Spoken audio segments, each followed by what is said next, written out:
La vie en Estrie, une présentation du Journal de Sherbrooke. Connaissez-vous le Petit Canada? C'est le nom que l'on donnait au quartier sud-ouest de Sherbrooke dans les années 50 et qui était peuplé d'ouvriers canadiens français.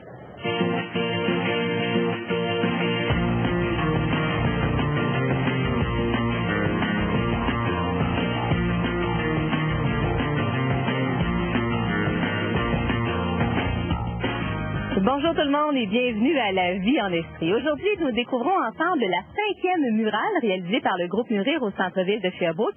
Elle est située sur la rue Alexandre et elle s'appelle Les Belles Années.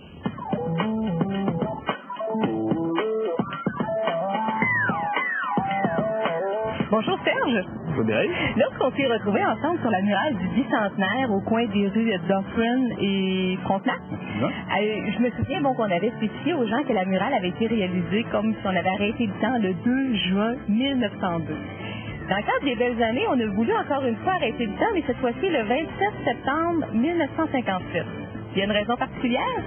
Simplement parce qu'on voulait arrêter le temps comme tel et on voulait que ce soit l'automne parce qu'il y a déjà un personnage au balcon en train de laver ses fenêtres pour écher sa scie double pour l'hiver. Ah bon, ça soit l'automne?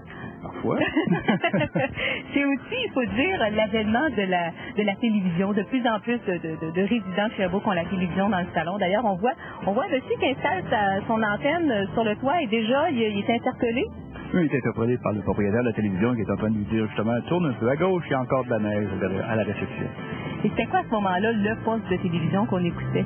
Bien que c'était TVA, mais CHLT-TV. Donc c'était très populaire avec des émissions, il y avait des émissions quand même de la région, mais on commençait vraiment à promouvoir les émissions d'un peu partout. Donc c'était un beau tournant, une belle histoire pour Sherbrooke aussi. Et là, l'antenne est installée sur le toit, mais il faut dire que l'antenne de diffusion officielle de CHLT a été installée sur le Mont-Feu en juin 1955.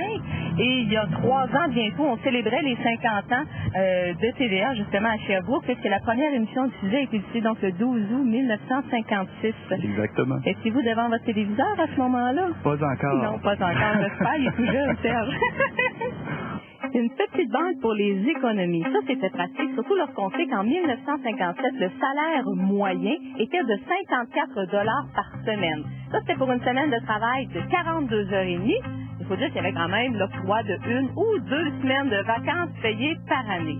Mais rapportons-nous aussi au prix de l'époque, avec cette merveilleuse liste d'épiceries.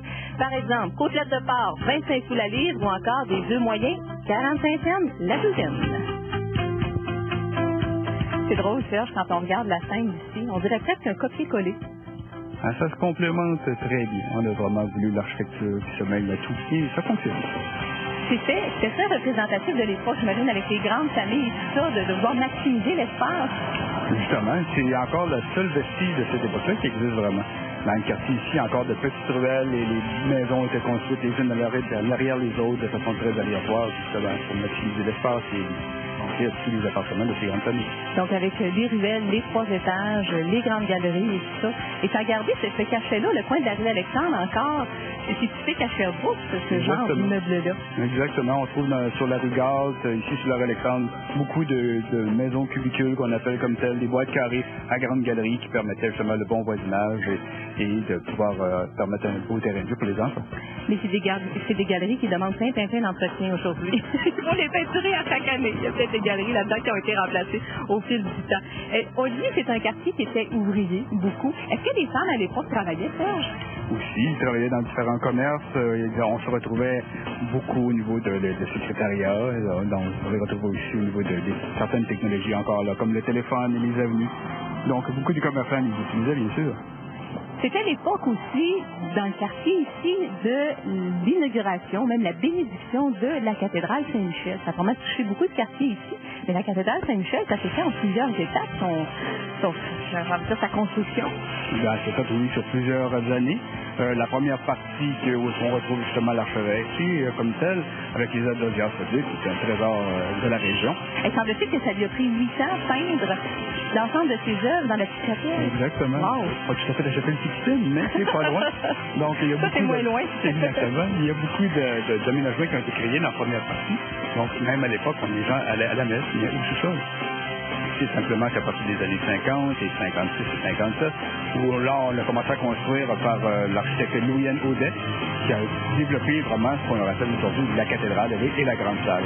Ah, et la bénédiction de 1957 a donc bien servi parce qu'elle est encore bien belle et bien utile, malgré qu'elle soit plus souvent qu'autrement trop vide au goût des gens de l'Église, mais elle est encore bien là, c'est bien enseigné.